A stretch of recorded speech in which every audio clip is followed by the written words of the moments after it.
Assalamualaikum warahmatullahi wabarakatuh. Kami dari kelompok 9 dengan saya Nongir Wina Sutanto dan partner saya Nabila Syakira. Baik, di sini kami akan mewawancarai Tante Francisca Karangan. Sebelumnya terima kasih kepada Tante Francisca karena sudah berkenan untuk kami wawancarai. Jadi tujuan kami untuk mewawancarai adalah untuk mengetahui semua lebih dalam lagi budaya Toraja bersama Tante Francisca ini. Oke, jadi di sini kami memiliki judul proposal yaitu peran budaya Toraja dalam memperkuat identitas nasional di era globalisasi. Ya, langsung aja kita ke pertanyaannya kali ya. Oke, jadi langsung aja ke pertanyaan yang pertama, yaitu dari Tante sendiri, apa yang Tante ketahui tentang suku Toraja dan juga budayanya? Oke, baik. Tentang suku Toraja ya. Suku Toraja itu terletak di salah satu kabupaten di Tanah Toraja dan merupakan salah satu suku yang terdapat di Sulawesi Selatan.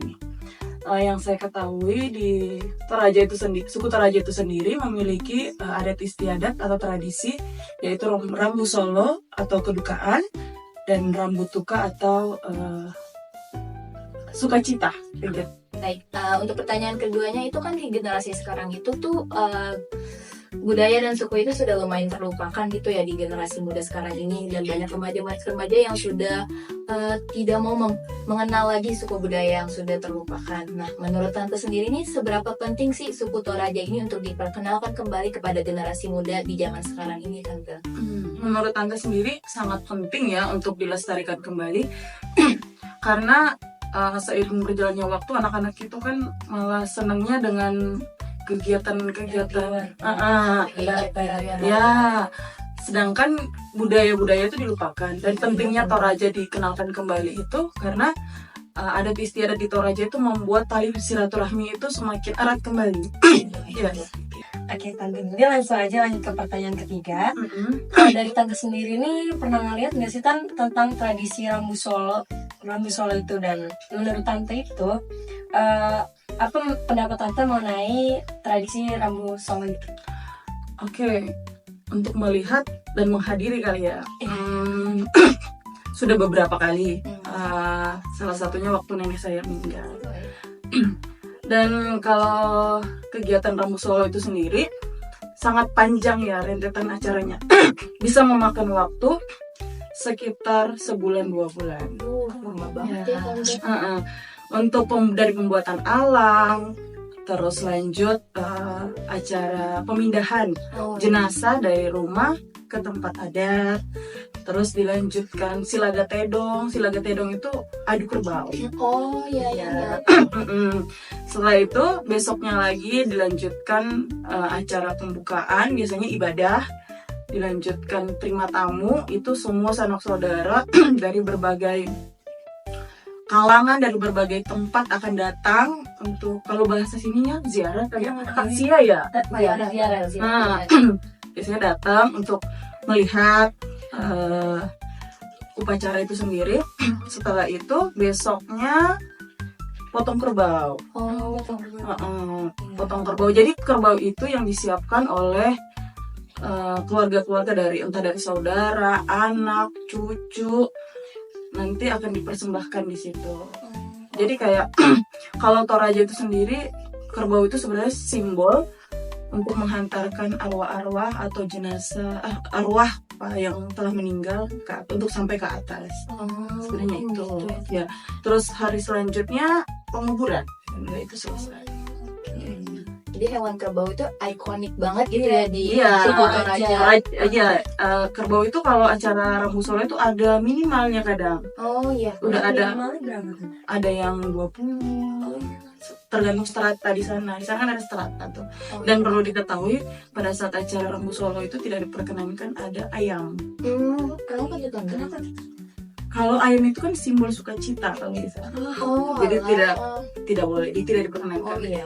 Lanjut pertanyaan keempat itu kan di sini tuh udah ada zaman westernisasi gitu, dan yang aku ketahui itu budaya Toraja itu jarang banget terekspos kan, Tante. Dan katanya itu budaya Toraja ini tuh sangatlah tertutup dan private gitu, Tante. Jarang banget kayak orang-orang tahu, dan masyarakat Torajanya pun tidak mau mengekspos budayanya sendiri tuh keluar Tante. Nah menurut Tante tuh kenapa sih banyak orang-orang yang belum tahu tentang suku Toraja ini, Tante?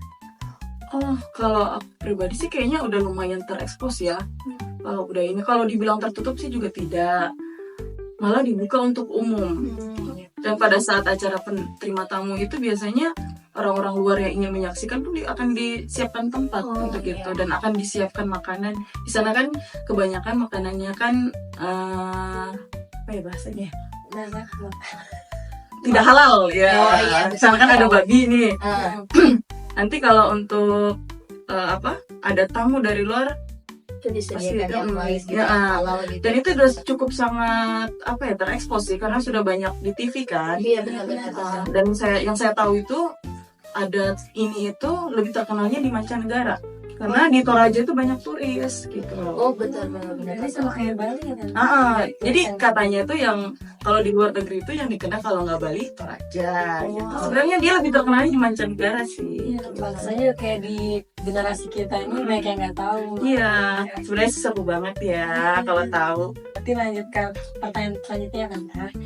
Jadi menurut Tante nih, suku Toraja ini cukup terekspos gak sih di media sosial atau di sekolah atau media manapun? Dan kalau misalnya iya atau tidak, alasannya kenapa? Kalau dibilang terekspos sih udah ya, udah sangat terekspos. Cuman mungkin masih belum Banyak yang tahu. Kalaupun di sekolah mungkin hanya di bagian Sulawesi Selatan saja itu untuk pelajaran di sekolah. Kalau untuk luar kayaknya masih sangat jarang.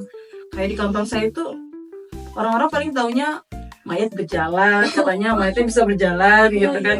Itu aja itu. Terus potong-potong kerbau, cuman itu doang, sekedar tahu itu, tanpa tahu di sana itu kaya banget ya gitu kan. Karena di sekolah kita juga tuh jarang banget ada murid yang dari Toraja, Tante. Dan mereka tuh kenalnya tuh hal mistisnya aja gitu. Bukan tahu tentang budayanya, kekayaannya. Ternyata tuh sekeren itu Toraja. Karena di sana itu mistisnya, karena di sana itu ada dulunya para nenek moyang itu kepercayaannya itu namanya Aluk Todolo. Aluk Todolo itu yang tidak beragama, jadi kayak menyembah gitu kan. Jadi seiring berjalannya waktu agama masuk, dan di sana itu mayoritas agama Katolik dan Kristen. Seperti itu.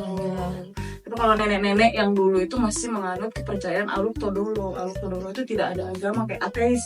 Iya. Lanjut ke pertanyaan selanjutnya itu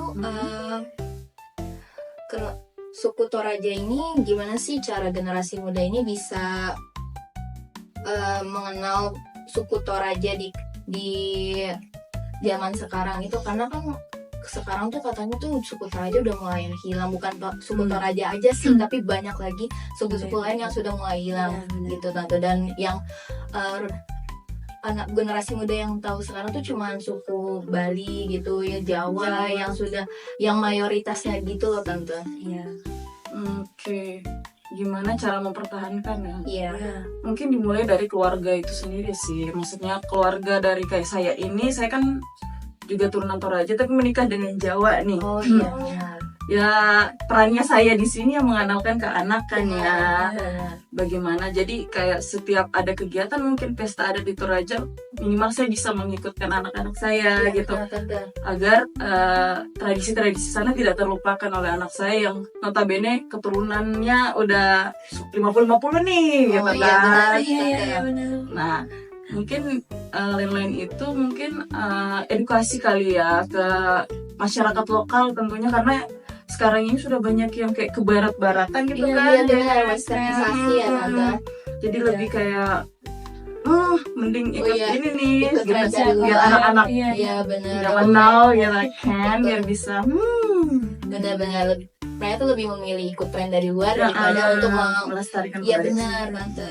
Oke, jadi pertanyaan terakhir nih, Tante.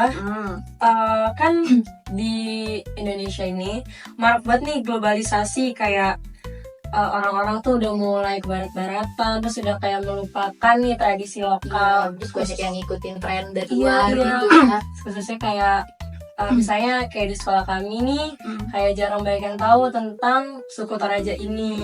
Mana lebih tahu kayak Velocity itu daripada Ini ya. ya betul banget tuh tante, daripada suku Toraja ini yang mereka kan cuma kayak mistis-mistisnya aja. Kayak mereka nggak kenal lebih dalam nih tante. Betul, betul. Nah, kira-kira menurut tante dampaknya apa aja nih untuk budaya suku Toraja ini? Iya betul.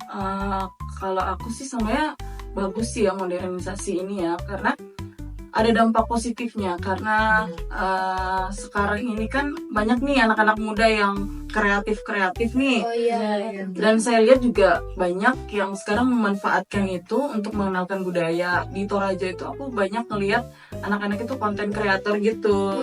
Iya. Make background dari dari ciri khas Toraja gitu, bagus gitu. Cuman bukan dilupakan juga. ya nggak dilupakan juga, cuman mereka membuatnya lebih modern kali Iya. ya, dengan adanya aplikasi-aplikasi itu sebenarnya juga membantu kan, Dikasihkan tentang Toraja gitu Iya. ya tante. tapi mungkin dampak negatifnya tuh dari gaya bahasa sih, mungkin Iya. seiring berjalannya waktu anak-anak itu kan akan lebih pede mungkin pada saat berbicara menggunakan bahasa Indonesia ya. Iya benar. Dan bisa jadi bahasa itu akan dilupain, bahasa Toraja itu sendiri. Terakhir nih tante, menurut tante nih harapan tante gimana, pesan dan pesan tante gimana untuk generasi muda ini agar lebih memperkenalkan suku Toraja gitu tante. Pesan dan harapan ya buat anak-anak muda zaman sekarang untuk budaya Toraja, mungkin untuk tetap dilestarikan, karena menurut saya adat istiadat di Toraja itu kan tidak murah ya, tidak mudah dan tidak murah. Itu adalah semangat sebenarnya untuk perantau, untuk lebih kerja keras lagi, untuk mencari cuan-cuan, Benar untuk melestarikan budaya-budaya di Toraja. Jadi itu sebenarnya sebuah motivasi untuk kita lebih semangat kerja lagi.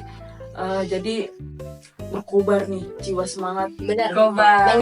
Terima kasih banyak kepada Tante Francisca yang udah berkenan dengan wawancara. Terima kasih juga kepada teman-teman yang sudah menonton, Bapak Ibu Guru. Sekiranya segitu saja dari kami, kurang dan lebihnya mohon dimaafkan. Wassalamualaikum warahmatullahi wabarakatuh. Kure semangat, Nabila, Sola Naomi, Mangka Pomi, Ompo Petandan, Ada Toraya. Kure semangat, selamat. Yeay. Perkenalan dulu. Nanti kita tanya. Tapi namanya sama. Oh, nama. Kan tadi kotor. Kotor dulu. Tidak. Perkenalkan, kami dari kelompok 9. Kami di sini akan mewawancari tante. Nama saya. Oh, gitu.